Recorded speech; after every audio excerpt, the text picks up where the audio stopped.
argued that there is a need for a common culture, heritage, and language to form a new country. One group of countries that have these similarities are the Nordic countries, namely Denmark, Norway, Sweden, Finland, and Iceland. We also need to include the Åland Islands, which is an autonomous region of Finland, the Faroe Islands, and Greenland, which are autonomous countries within the Kingdom of Denmark. In the past, Denmark, Norway, and Sweden were united under a single monarch in the Kalmar Union. But this union was often shaky and unstable.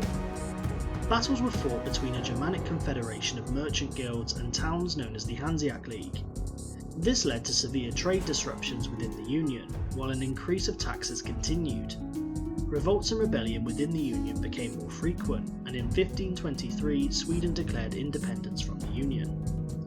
These facts are now written in the history books. However, what if the politics were to change these countries' allegiances? What if the Nordic countries united today to form a single country? The potential for these countries to unite is currently greater than any other region in the world. The Nordic people have a greater tolerance of each other, often displaying trust and close cooperation, achieving a high standard of living and little government corruption.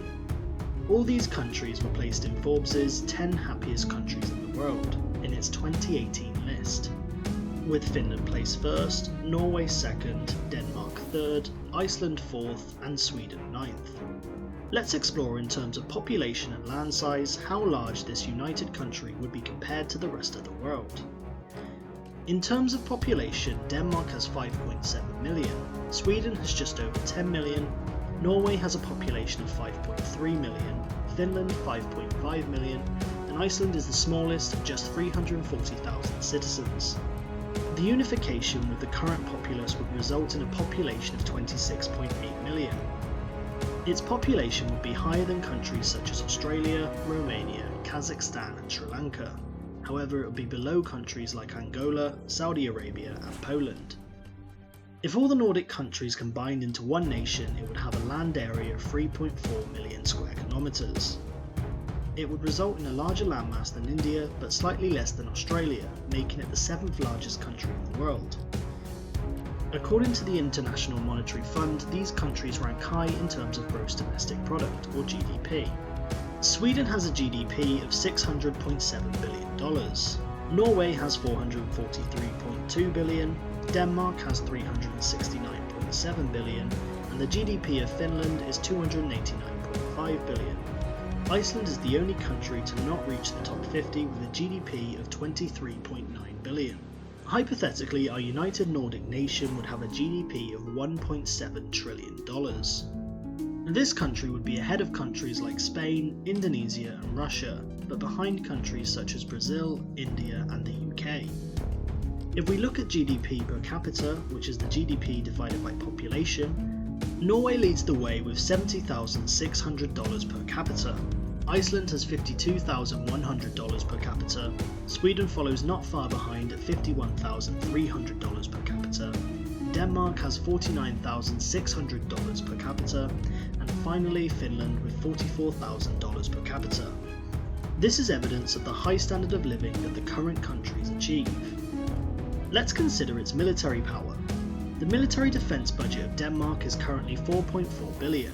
Sweden's is $6.2 billion, Norway has a budget of $7 billion, Finland has $3.6 billion and Iceland $45 million.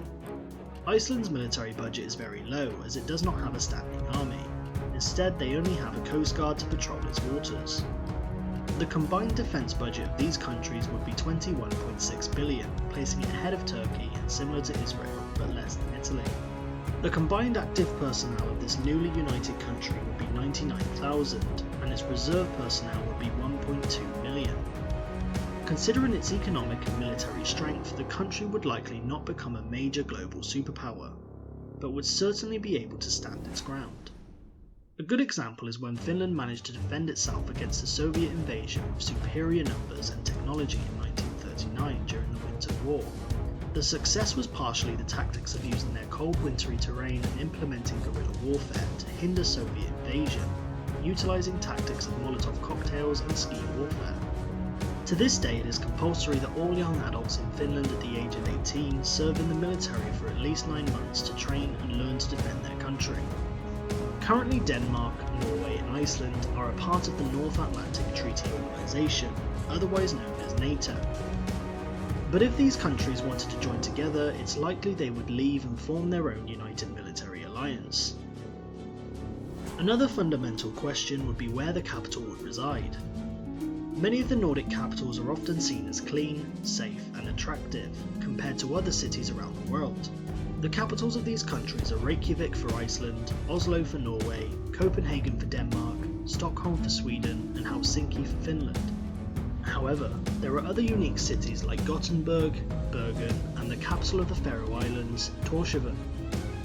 The potential for Copenhagen to be cited for this new nation would hold much credence, as it was once the capital of the Kalmar Union. However, Stockholm is currently the largest city and is often referred to as the capital of Scandinavia. The candidates for this unified capital city would undoubtedly be between the existing capitals. However, if agreement was not unanimous, then a South African model could be implemented. In South Africa, there is not a single capital city. Instead, they give this honour to 3 cities, one for each branch of government.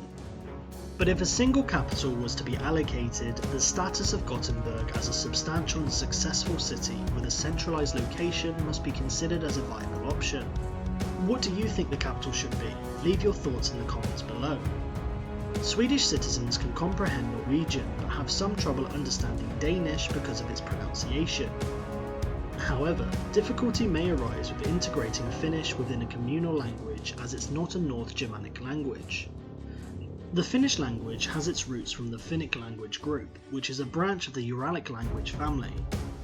Globally, it is estimated there are around 25.4 million native speakers of these languages.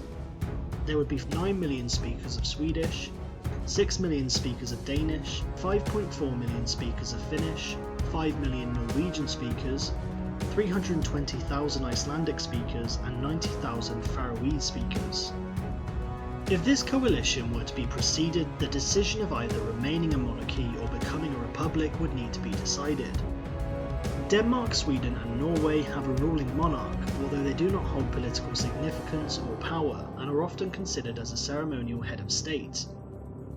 If these Nordic countries were to unite, they would likely dominate sporting events at the Winter Olympics and become a major player in the FIFA World Cup. Finland and Sweden have proven to be great players in the sport of ice hockey. Denmark and Sweden have competitive football teams. Norway tend to dominate skiing, winning gold medals in speed skiing, cross-country skiing, ski jumping and alpine skiing in the 2018 Winter Olympics. So with these nations united, they would likely become a major player in the world of international sporting events. This country would also boast a wide variety of natural wonders and stunning locations. The Aurora Borealis, commonly known as the Northern Lights, can be seen in all Nordic countries except Denmark. Auroras are produced when the magnetosphere is sufficiently disturbed by the solar wind. This natural phenomenon emits stunning light of various colour and complexity, producing a stunning display for all to see. Norway has some of the most greatest and most beautiful scenery in the form of its fjords, all of which have their own unique characteristics. The cities of Oslo, Roskilde and Stockholm contain grand museums of the region's history in the form of the Vasa and Viking ship museums. Iceland is one of the world's most active volcanic islands, featuring numerous geysers, volcanoes, glaciers and is known as the land of ice and fire. While Finland attracts a lot of tourism for its many lakes and natural beauty and is known as the land of lakes. This newly formed country would also need to decide on a single flag design. This may be adopting the historic Kalmar Union flag or creating an entirely new one, perhaps by combining the current Nordic flags. Currently all flags of these countries, with the exception of Greenland, contain the Nordic cross. Therefore, it's highly likely this design would be featured. All these countries also have a high life expectancy, with Iceland ranking high at 82.7 years, 82.4 for Sweden, 81.4 for Norway, 81.1 for Finland and 80.6 for Denmark. All Nordic countries have highly developed hospital services and all have a universal public health system that is taxation based. Having discussed many of the benefits of living in these nations, it must also be noted that residents are required to pay high taxes, and not forgetting the difficulties of living within the Northern Hemisphere, notably the long cold winters and lack of light in many regions. What do you think of this theoretical country? Do you think it would take the name from its historic past, the Kalmar Union, or come up with something completely new? Let us know your thoughts in the comments, leave a like if you enjoyed this video, and thank you all for watching.